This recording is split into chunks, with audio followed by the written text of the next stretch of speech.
In stories. Nelly. I never thought my life would turn out this way.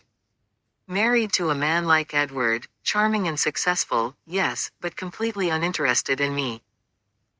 Our wedding was beautiful, but the emptiness behind his eyes dulled everything. That first night, as I waited nervously in our new bedroom, he delivered the blow with the kind of bluntness only Edward could manage. "I don't find you attractive," he said, crossing his arms like he was closing the conversation before it began. "Nothing is going to happen between us. Ever." I swallowed the shock. I didn't know him well, but the coldness in his voice still stung. I wasn't in love with him, though.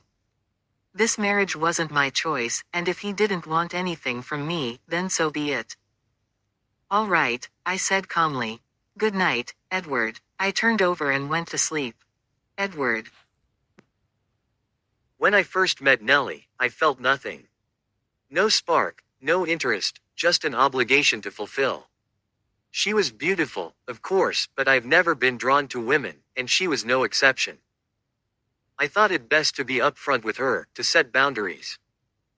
The next morning, I laid out the terms of our arrangement. "We'll act like a couple in public. We'll share a room, but don't expect anything intimate." She nodded, not even flinching. That should have made things easier, but it didn't. Nelly was different. She didn't seem bothered by my coldness, my mood swings, or my distance. Instead, she treated me with kindness, always smiling, always so annoyingly cheerful.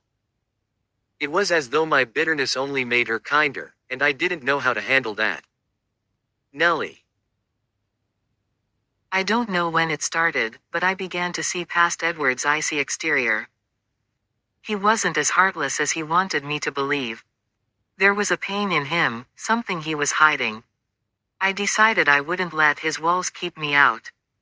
I started with small gestures, offering to share meals, asking about his work. He resisted at first, but over time, his sharp replies softened. One evening, he finally asked, "Why are you doing this? Why are you trying so hard?" "Because we're stuck with each other," I said with a smile. "And I'd rather we be friends than strangers." To my surprise, he didn't argue. Edward. She wore me down, bit by bit. Her warmth was relentless, and before I knew it, I started looking forward to our late-night talks. She had this way of listening that made me feel seen, something I wasn't used to.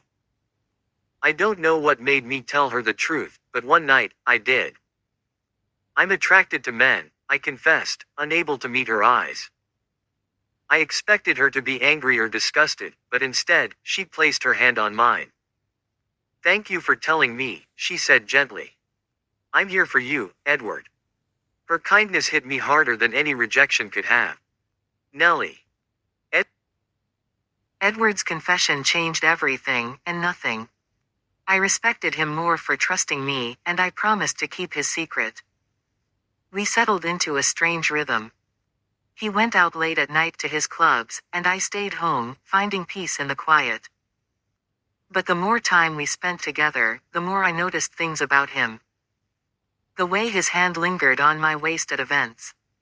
The way he kissed my cheek, so soft yet deliberate. My heart would race, but I told myself it was just an act for the public. At home, I became bolder, more comfortable. I'd ask him what he thought about my outfits or tease him about my appearance. Sometimes, he'd stare at me a little too long, and I'd catch something unspoken in his eyes. Edward. I thought I could keep my distance, but Nelly made that impossible. She was so easy to talk to, so open and genuine.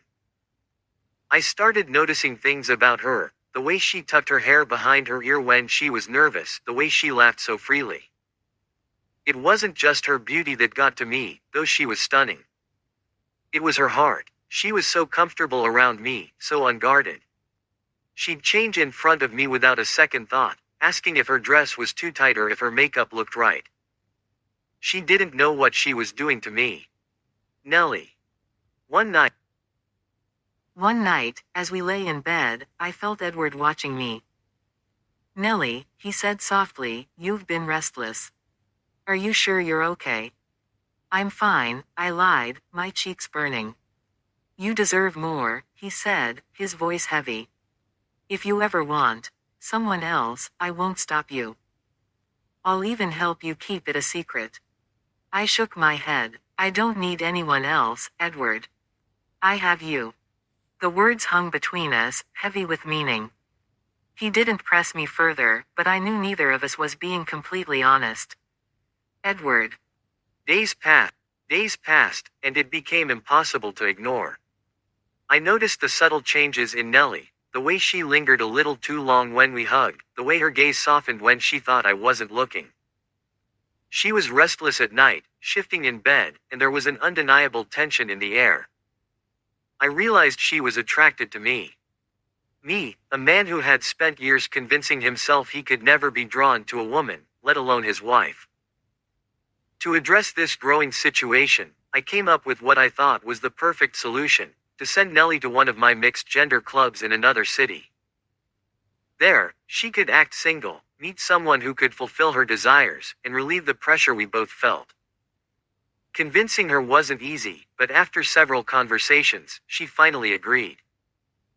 On the night we arrived at the club, I stayed in the background, pretending not to know her, while subtly guiding her toward men I thought would be suitable. I watched as she nervously engaged with a few people before settling on a man named Sam. He seemed polite and genuine, and when she caught my eye, I gave her a small nod of approval. They talked for hours, laughing and exchanging numbers. When he walked her to the door, though, he didn't kiss her. That small detail filled me with relief I didn't want to acknowledge. As we drove home, I asked her how it went.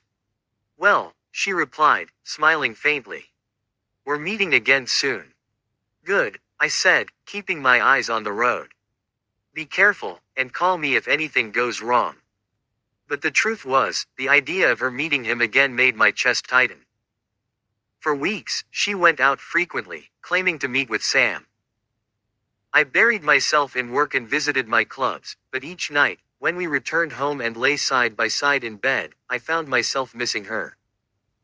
One evening, her phone rang while she was in the kitchen. I glanced at the screen. It was Sam. Curiosity got the better of me, and I answered. Hello. Hi, is this Nelly? A hesitant voice asked. No, this is her husband. There was a pause. Oh, well, I just wanted to ask if she's okay. I haven't heard from her since we met at the club last month. She's not answering my calls. When the call ended, I was stunned. Nelly had been lying to me. If she wasn't meeting Sam, then where had she been going? When she walked in, I confronted her. Sam called, I said, watching her closely. He says he hasn't heard from you since the club. She froze for a moment, then sighed. I didn't want to see him again, she admitted. Why? I asked, genuinely curious. Her voice was barely audible. Because I don't want anyone else, Edward. I only want you. Nelly. I couldn't keep it inside any longer. For months, I had been pretending, hiding my feelings, but seeing Edward's concern made my heart ache. I've fallen in love with you, I confessed, my voice trembling. And I don't want anyone else. For a moment, he said nothing. Then, to my surprise, he pulled me into a tight hug. I don't deserve you, he murmured. Tears pricked my eyes, but I shook my head. Don't say that. That night, as we lay in bed, I took a deep breath and made a bold proposal. Edward, if you don't find me attractive, that's okay. But could you let me use your body? He turned to face me, his expression unreadable.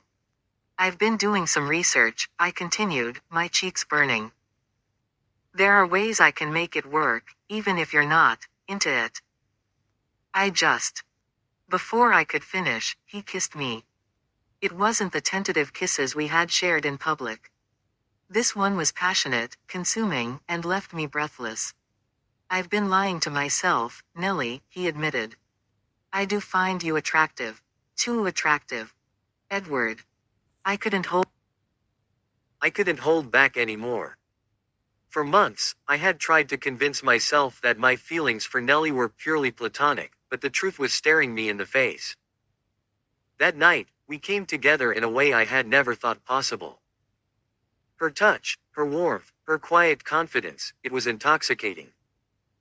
I wanted to give her everything, to make her feel as loved and desired as she made me feel. From that moment on, everything changed. We couldn't get enough of each other. We found new ways to explore our connection, from stolen moments in my office to late night whispers in bed. I stopped going to the clubs entirely.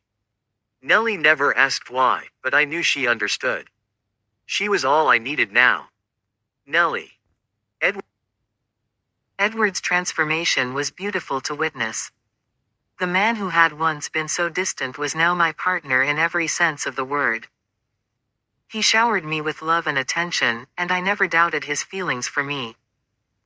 One night, as we lay tangled in each other's arms, he said, "I don't want this life anymore. I want a fresh start, with you." Tears filled my eyes as I nodded. "Let's leave it all behind," I said. We moved to a new country, where no one knew our past. Edward left his old ways behind, and we focused on building a future together. Now, every day feels like a new adventure. We laugh, we love, and we dream of what's to come. And through it all, I know one thing for certain: Edward is the love of my life, and I am his. In stories.